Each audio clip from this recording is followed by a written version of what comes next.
하나님 말씀은 신약성경 요한계시록 13장입니다. 요한계시록 13장. 어제 12장에서는 여자와 용에 대한 상징에 대해서 읽었는데 13장에서는 그 용의 권세를 받은 두 짐승에 대해서 나오게 됩니다. 13장 1절부터 18절까지 되어 있는데요. 다 읽으면 시간이 좀 걸릴 것 같아서 1절부터 10절까지만 봉독하겠습니다. 요한계시록 13장 1절부터 10절까지 말씀 함께 봉독하겠습니다. 내가 보니 바다에서 한 짐승이 나오는데 뿔이 10이요 머리가 7이라. 그 뿔에는 10 왕관이 있고 그 머리들에는 신성모독하는 이름들이 있더라. 내가 본 짐승은 표범과 비슷하고 그 발은 곰의 발 같고 그 입은 사자의 입 같은데 용이 자기의 능력과 보좌와 큰 권세를 그에게 주었더라. 그의 머리 하나가 상하여 죽게 된 것 같더니 그 죽게 되었던 상처가 나음에 온 땅이 놀랍게 여겨 짐승을 따르고 용이 짐승에게 권세를 주므로 용에게 경배하며 짐승에게 경배하여 이르되 누가 이 짐승과 같으냐 누가 능히 이와 더불어 싸우려 하더라. 또 짐승이 과장되고 신성모독을 말하는 입을 받고 또 42달 동안 일할 권세를 받으니라. 짐승이 이를 벌려 하나님을 향하여 비방하되 그의 이름과 그의 장막 곧 하늘에 사는 자들을 비방하더라. 또 권세를 받아 성도들과 싸워 이기게 되고 각 족속과 백성과 방언과 나라를 다스리는 권세를 받으니 죽임을 당한 어린 양의 생명책에 창세 이후로 이름이 기록되지 못하고 이 땅에 사는 자들은 다 그 짐승에게 경배하리라. 누구든지 귀가 있거든 들을지어다. 사로잡힐 자는 사로잡혀 갈 것이요 칼에 죽을 자는 마땅히 칼에 죽을 것이니 성도들의 인내와 믿음이 여기 있느니라. 아멘. 이 시간에도 여기까지 나오신 여러분들 위해 하나님의 크신 은혜가 함께하기를 진심으로 기원합니다. 오늘 말씀 읽기 본문은 요한계시록 13장인데 13장은 큰 구조 아래서 요한계시록의 큰 구조 아래서 보면 세 재앙 그러니까 7인, 7 나팔, 7 대접 이 세 재앙의 비유를 통해서 말씀하시는 중에 세 나팔과 7 나팔과 7 대접 사이에 나오는 그런 본문입니다. 그 사이에서 하나님께서 또 택하신 백성들을 어떻게 지켜 보호하시고 이 세상이 어떻게 사단의 종이 되어서 다스려져 가고 있는지를 보여주는 그런 본문의 말씀 중에 한 부분입니다. 어제 12장에서는 여자와 용에 대해서 우리가 그 상징을 통해서 여자는 교회고 용은 사단일진데 사단을 표현을 하고 있는 용이 어떻게 여자를 괴롭히는지 교회를 괴롭히는지에서 계속적으로 상징을 통해서 보았고 괴롭히는 가운데서도 하나님께서 그 여자를 지켜 보호하시는 그런 말씀을 대하였습니다. 계속해서 이어져서 그 용이 오늘 나오는 본문에서는 두 짐승에게 권세를 주어서 계속적으로 하나님의 백성을 핍박하고 세상을 어지럽게 하고 세상에 하나님을 알지 못하는 그런 백성들을 다 수용하고 경배하게 만드는 그런 세상이 있음을 말씀을 통해서 보여주고 있습니다. 오늘 그 내용 통해서 오늘 또 우리가 도전받아야 될 것이 무엇인지를 생각해 보도록 하겠습니다. 우선 13장은 크게 두 부분으로 나누면 우리가 아까서 읽은 1절부터 10절까지 한 짐승에 대한 그런 표현이 나오고요. 또 11절부터 18절까지 또 다른 짐승에 대한 그런 비유가 나옵니다. 그래서 두 짐승에 대해서 나오게 되는데 그 두 짐승의 상징을 통하여서 이 세상이 어떻게 돌아가고 있는지에 대해서 표현하고 있는 것입니다. 그 말씀을 좀 살펴보도록 하겠습니다. 13장 1절에서 보면 내가 보니 바다에서 한 짐승이 나오는데 뿔이 열이요 머리가 일곱이라 되어 있습니다. 그래서 바다는 앞에서도 한번 표현됐는데 여러 나라, 열국이라고 생각하시면 될 것입니다.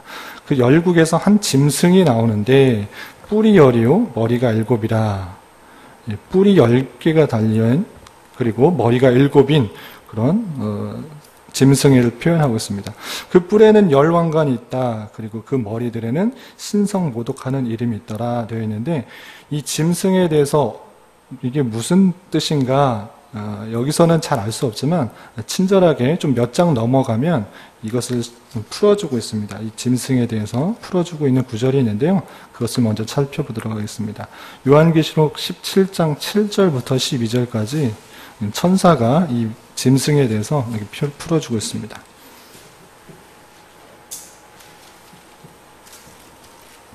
예, 17장 7절부터 12절까지 보면 제가 한번 읽어보겠습니다. 천사가 이르되 왜 놀랍게 여기느냐, 내가 여자와 극한 7머리와 10뿔 가진 짐승의 비밀을 내게 이르리라. 천사가 그 짐승에 대해서 이렇게 설명해 주고 있는 것입니다. 8절, 내가 본 짐승은 전에 있었다가 지금은 없으나 장차 무정행으로부터 올라와 멸망으로 들어갈 자니 땅에 사는 자들로서 창세 이후로 그 이름의 생명책에 기록되지 못한 자들이 이전에 있었다가 지금은 없으나 장차 나올 짐승을 보고 놀랍게 여리리라. 지혜 있는 뜻이 여기 있으니 그 7머리는 여자가 앉은 7산이요 또 7왕이라. 5은 망하였고 하나는 있고 다른 하나는 아직 이르지 아니하였으니 이르면 반드시 잠시 동안 머무르리라. 전에 있었다가 지금 없어진 짐승은 8째 왕이니 7 중에 속한 자라. 그가 멸망으로 들어가리라. 12절, 내가 보던 10뿔은 10왕이니 아직 나라를 얻지 못하였으나 다만 짐승과 더불어 임금처럼 한동안 권세를 받으리라. 예, 10뿔 그리고 7머리 이런 것들이 나오는데 이것은 10왕이라고 되어 있습니다. 그러니까 하나님을 알지 못하는 이 세상의 통치자, 왕을 가리키는 것입니다. 그래서 짐승의 권세를 받은 이런 사단의 용의 권세를 받은 이 짐승은 하나님을 알지 못하는 세상의 통치자, 10왕들을 이렇게 가리키는 것이다. 이렇게 이해하시면 될 것입니다. 다시 요한계시록 13장으로 넘어와서 그 머리들에는 무엇이 쓰여 있는가? 신성모독하는 이름들이 있다 되어 있는데요. 예전 성경에서는 개역 한글 성경에서는 참남된 말이 기록되어 있다 되는데 이것을 참남된이라는 표현이 신세대들에게는 이해가 잘 안 돼서 신성모독을 하는 표현을 바뀌었습니다. 그러니까 그 하나님을 알지 못하는 그 사람들 머리에는 그 사람들은 하나님을 모독하고 자신이 마치 하나님인 양 그렇게 행동하는 것이 보인다라는 것입니다. 그런 신성모독하는 이름들이 있다. 하나님을 알지 못하고 자신이 마치 하나님인 것처럼 그렇게 행동하는 통치자들이 있을 것이다. 당시에는 로마 황제들이 되겠습니다. 그리고 내가 본 짐승은 표범과 비슷하고 그 발은 곰의 발 같고 그 입은 사자 입 같다. 표범, 곰의 발, 그리고 사자 이런 표현이 나오는데 아주 용맹한 그런 맹수들의 대표적인 그런 모습들입니다. 그러니까 그 왕들의 모습이 아주 무섭고 또 용맹하고 사나운 그런 모습들 가운데 있을 것이다. 하나님을 알지 못하는 그런 통치자, 왕들이 그런 모습들 가운데 있다라는 것을 표현해주고 있는 것입니다. 용이 자기의 능력과 보좌와 큰 권세를 그에게 주었더라. 앞에서 12장에 대해서 용이 나오는데 그 용은 다름 아니라 사단을 상징하는 것인데 그 사단이 하나님을 알지 못하는 그런 통치자, 열왕들에게 자신의 능력을 주었다라고 표현하고 있는 것입니다. 사단의 권세가 하나님을 알지 못하는 대적하는 통치자들에게 그 권세를 주었다라고 되어 있습니다. 3절에서 계속해서 보면 그의 머리 하나가 상하게 죽게 된 것 같더니 그 죽게 된 상처가 나음에 온 땅이 놀랍게 여겨 짐승을 따르고, 그래서 머리 하나가 상하여 죽게 되었다라고 했을 때 우리 구약 성경을 잘 알고 있는 사람은 이게 무슨 뜻인지 무슨 상징인지 쉽게 이해가 되는데 잘 알지 못한 사람은 이게 무슨 비유인가 무슨 상징인가 할 수 있습니다. 이것은 다른 게 아니라 창세기 3장 15절에 나오는 원복음에서 나오는 것입니다. 그러니까 사단이 뱀에게 들어가서 하와를 유혹하였을 때 하나님께서 뱀에게 사단에게 저주한 것입니다. 어떻게 저주하였는가? 사단, 뱀은 여자와 영원히 원수가 되게 하겠고 여자의 후손은 뱀의 머리를 상하게 할 것이고 너는 여자의 후손 발 뒤꿈치를 상하게 할 것이다 라고 예언하셨습니다. 그 말이 무엇이냐면 사단은 교회와 영원하게 원수가 되게 할 것이고 여자의 후손인 예수 그리스도를 발 뒤꿈치를 상하게 할 것이다. 십자가에 못 박아 돌아가게 할 것이지만 예수 그리스도께서는 그 십자가에 달려 돌아가서 끝이 아니라 다시 부활 승천할 것이다. 그 사망 권세를 이길 것이다. 그 사망 권세, 사단의 가장 큰 권세라고 할 수 있는 그 사망의 권세를 이길 것이다. 그 머리가 상하게 될 것이다. 라고 미리 예언하셨던 것입니다. 그러한 것처럼 여기 3절에서 표현된 것, 그 머리 하나가 상하여 죽게 된 것 같더니 그 죽게 되었던 상처가 나았다라는 것은 예수 그리스도의 부활 승천으로 말미암아 사단의 권세가 머리가 상한 것처럼 보였지만 다시 힘을 내어서 그들이 많은 세력들로 혼란하게 하고 그의 힘을 얻어가는 것을 표현하고 있는 것입니다. 예수 그리스도의 부활이 사단의 머리를 상하게 하는 그런 큰 일을 행했지만 여전히 사단은 그 일을 없는 듯이 하고 다시 상처가 난 것처럼 그의 세력들을 펼쳐나가고 있음을 이렇게 표현한 것입니다. 그리고 4절에서 계속해 보면 용이 짐승에게 권세를 주므로 용에게 경배하며 짐승에게 경배하며 이르되 누가 이 짐승과 같으냐 누가 등이 이와 더불어 싸우리요 하더라 라고 하면서 그 용이 사단이 세상의 권세, 하나님을 알지 못하는 통치자들에게 권세를 주므로 많은 사람들이 그들을 따르고 있는 그 표현들을 하고 있는 것입니다. 5절에서 보면 또 짐승과 과장되고 신성모독을 말하는 입을 받고 또 42달 동안 일할 권세를 받았다라고 되어 있습니다. 짐승이 계속적으로 자신이 하나님인 것처럼 행동하고 있는 그런 표현을 하고 있는데 이것이 언제까지인가 라고 표현되고 있는 것은 42달이라고 되어 있습니다. 요한계시록에 이런 표현이, 달의 표현이 있는데, 한때, 두때, 반때, 그 다음에 42달, 1260일, 다 같은 그런 숫자인데, 그것은 천년 왕국과는 대조적으로 제한된 기간을 말하는 것입니다. 한때, 두때, 반때나 또 42달, 1260일, 이런 숫자는 아주 사단의 권세가 제한적으로 한계가 있다라는 것을 계속적으로 상징하고 있습니다. 그러니까 계속적으로 그 하나님을 알지 못하는 통치자들이 하나님을 비방하고 또 하나님을 아는 사람들을 핍박하지만 그것은 42달 아주 제한적인 시간 동안만 일할 수 있는 권세다라고 이렇게 표현하고 있는 것입니다.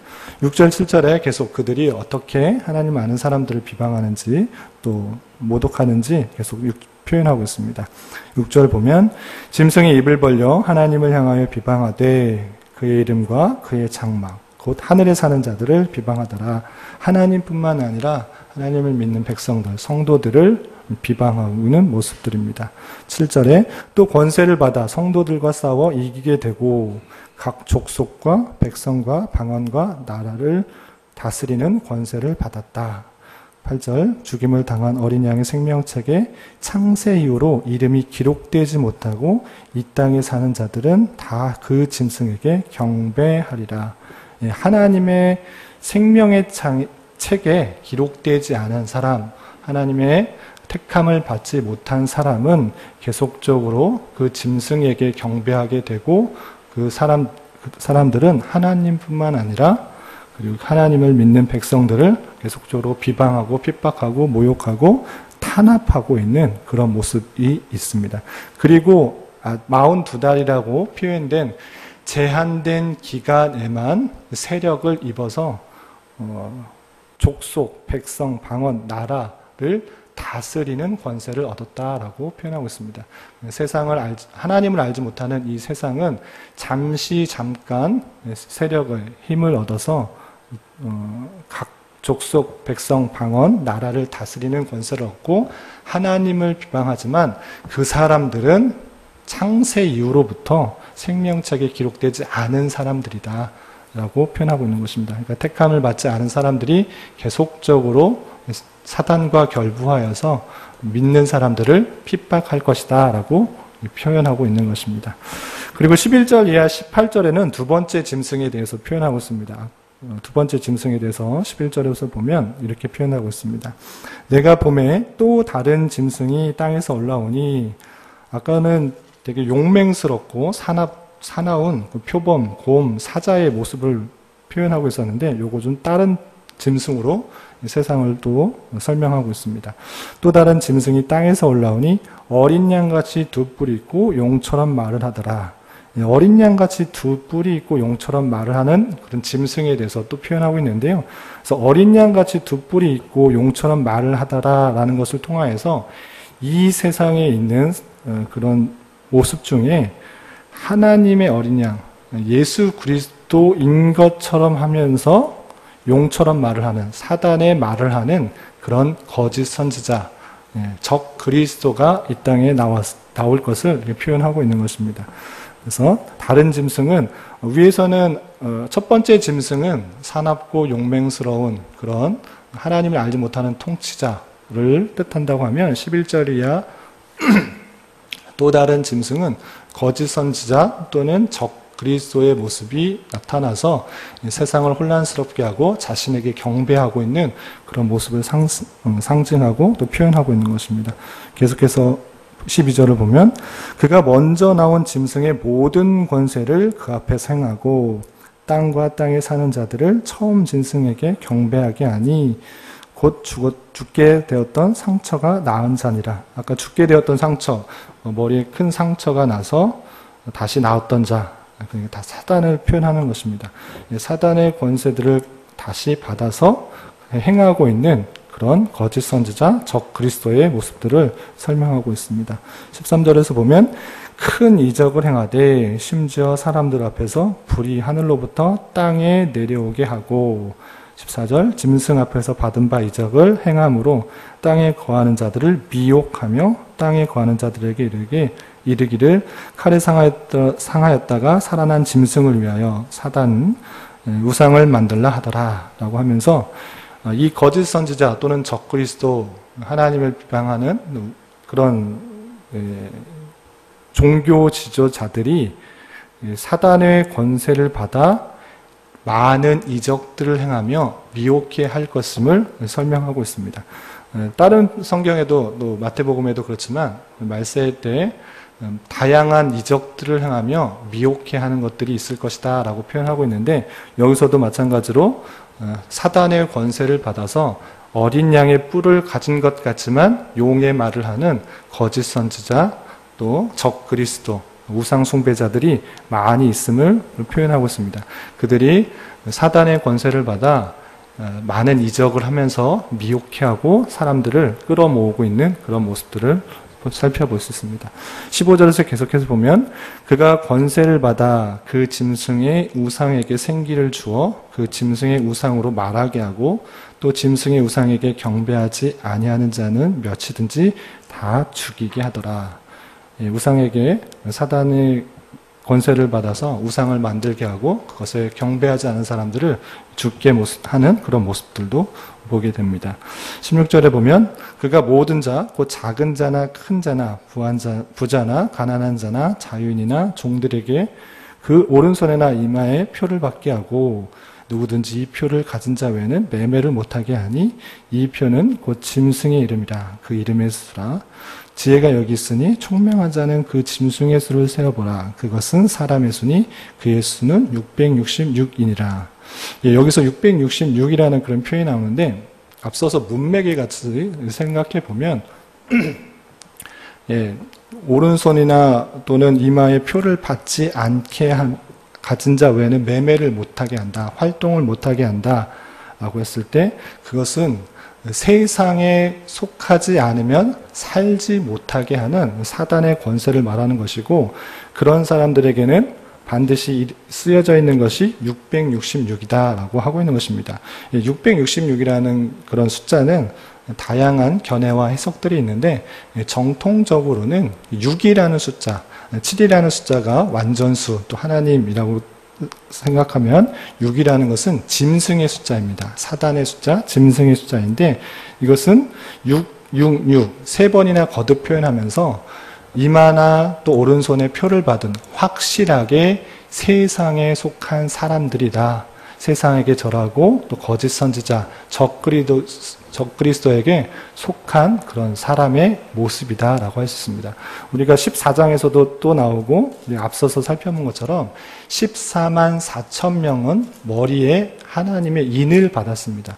확실히 구별되는 그런 이마에 인을 받았는데, 그것과 마찬가지로 세상에 속하여서 세상과 절하면서 또 세상의 권력과 세상의 힘에 굴복하여서 따르는 사람은 확실하게 드러날 것이다. 또 앞에서 표현에 의하면 생명책, 하나님의 생명책에 기록되지 않은 사람들은 머리나 또는 오른손에 확실하게 구별되는 표들이 있을 것인데, 그것은 짐승의 수 666이다 라고 표현하는 것입니다. 그러니까 이 666은 어떤 바코드나 무슨 QR코드나 어떤 베리칩이나 이런 것들을 말하는 것이 아니라, 실제적으로 우리에게 받는 그런 것이 아니라, 그런 것이 받지 않을지라도 세상에 동화해 가고 또 하나님을 대적하는 그런 사람들과 동화하는 그런 모든 사람들의 확실하게 구별된 모습들일진데, 그것은 666과 같이 짐승의 수를 받은 사람처럼 구별되어 나타날 것이다 라고 이해하면 될 것입니다. 그래서 하나님의 성도는 14만 4천 명은 이마에 인을 받는다 했을 때, 우리가 실제적으로 이마에 인을 받지 않은 것처럼 세상의 사람들이 어떤 것을 받으면, 어떤 표를 받으면 그런 세상 사람이 되고 구원받지 못한다, 그런 뜻으로 이해할 것이 아니라, 하나님의 백성 14만 4천 명이 머리에 인을 받는 것과 같이 확실히 구별되는 세상에 속한 사람들이 있다. 세상을 따르는 사람들이 있다. 하나님을 비방하고 하나님을 경배하지 않고 우상하게 절하며 세상의 부와 명예와 또 존귀와 세상 것을 따르는 확실히 구별된 그런 사람들이 있다 라고 이해하면 될 것입니다. 그런 구별된 사람이 있다라고 생각하면 될 것입니다. 그래서 이 13장을 통해서 우리가 생각할 수 있는 것은, 하나님을 알지 못하는 그런 통치자와 거짓 선지자, 적 그리스도가 이 땅에서 계속적으로 힘을 내어 믿는 사람들을 핍박과 탄압할 것이다. 그렇지만 그 기간은 영원할 것이 아니고 42달, 실제적으로 42달이 아니라 잠깐 있는 그런 시기다라는 것을 이해해야 될 것입니다. 그런 잠깐의 그런 세상에 사단의 종되어서 세상에 통치하는 자와 또 거짓 선지자, 적 그리스도가 핍박과 탄압할지라도 우리는 그 모든 탄압들이 제한된 기간이라는 것들을 알고 힘을 내 더욱더 주님을 의지해야 될 것입니다. 그러한 삶을 어떻게 살아야 될 것인가, 오늘 13장 9절과 10절에서는 특별히 이렇게 강조하면서 말하고 있습니다. 9절, 10절 다시 한번 살펴보면 이렇게 표현되고 있습니다. 누구든지 귀가 있거든 들을지어다. 사로잡힐 자는 사로잡혀 갈 것이요 칼에 죽을 자는 마땅히 칼에 죽을 것이니 성도들의 인내와 믿음이 여기 있느니라. 잠깐의 핍박과 탄압이 없어지는 것이 아니라, 하나님의 뜻하신 계획 가운데는 그러할 때 성도들이 사로잡혀 가는 사람도 있고 칼에 죽게 되는 사람도 있다라고 표현하고 있습니다. 특별히 당시 로마의 극악한 탄압과 핍박의 시절에 사로잡혀 가는 자도 있을 것이고 또 칼에 죽어가는 사람들도 있다라고 표현하고 있습니다. 그것은 잠깐이지만 그런 것들을 두려워하여서 세상을 쫓아가거나 로마의 황제에 숭배하거나 따라가거나 세상 정욕과 또는 부와 명예와 평안을 따라가는 것이 아니라, 그런 것에 무릎 꿇는 것이 아니라, 또 많은 미혹과 유혹에 순종하는 것이 아니라 죽으면 죽으리라 하는 신앙의 자세로 잠깐의 어려움과 환난을 이겨나가며 순결한 신부처럼 믿음을 지켜나가야 될 것을 표현하고 있는 것입니다. 그것이 성도들의 인내와 믿음이고, 칼에 죽는 것, 사로잡혀 가는 것, 그것이 온전한 이 땅에서의 성도의 삶이다라고 표현하고 있는 것입니다. 오늘날 우리 나라에서는 이렇게 사로잡혀 가는 것 또는 칼에 죽는 것이 없습니다. 하나님을 믿는다고, 예수 그리스도를 믿는다고, 신앙을 지킨다고 이렇게 하진 않죠. 이슬람 국가나 또는 특히 바키 지역에서는 가능하지만 오늘날 우리에게는 그렇지 않습니다. 그렇지만 오늘날에 있어서도 예수 믿는 것으로 인하여서, 한 바르게 사는 것으로 인하여서 많은 비방과 비난과 조롱과 핍박 또는 손해들을 받을 수 있습니다. 그러한 것이 있을지라도 하나님 믿는 백성으로 구별된 삶을 사는 자로서 비난과 또 조롱을 잘 감내해야 될 것이고, 세상에 주는 부귀, 평안 이런 것에 따라가는 것이 아니라 더욱더 손해 볼 줄 알며 또 그 손해를 기꺼운 마음으로 감당하는 그런 삶을 살아야 될 것입니다. 이 땅에서의 삶이 녹록하지 않지만 하나님의 구별된 백성으로 그런 것들을 잘 감내하여서 순결한 백성으로, 또 주님의 보석과 같은 신앙으로 하루하루 성숙해져 갈 수 있는 저와 여러분이 되시기를 주님의 이름으로 부탁을 드리겠습니다. 기도하겠습니다. 하나님 아버지, 감사합니다. 오늘 말씀을 통해서 성도의 이 땅에서의 삶이 쉽지만은 않은 삶이라는 것을 다시 한번 깨닫습니다. 하나님을 알지 못하고 대적하는 것들이 너무나 많으며 다양한 기적과 이적으로 미혹하기도 하고, 하나님보다 세상이 주는 풍요와 번영과 안락함으로 우리들의 마음을 빼앗아가는 것들이 너무나 많이 있습니다. 주님, 이러한 세상 속에서 살아가고 있는 저희들의 삶인 줄 깨달아 세상에서 살아가지만 하늘에 속한 자로서의 삶을 날마다 살아가는 삶을 살아가게 하여 주시고, 주님을 믿는 백성으로서 당하게 되는 비난이나 핍박이나 조롱이 있을 때 담대하게 받을 수 있는 믿음과 인내를 가질 수 있도록 주님 인도하여 주시옵소서. 그러한 삶을 경주하는 가운데 주님께서 택하신 백성을 어떻게 이끌어 가시는지를 목도하게 하시며, 우리의 신앙 인격이 정금과 같이 귀하게, 보석과 같이 아름다운 신앙의 모습으로 성숙하게 하여 주시옵소서.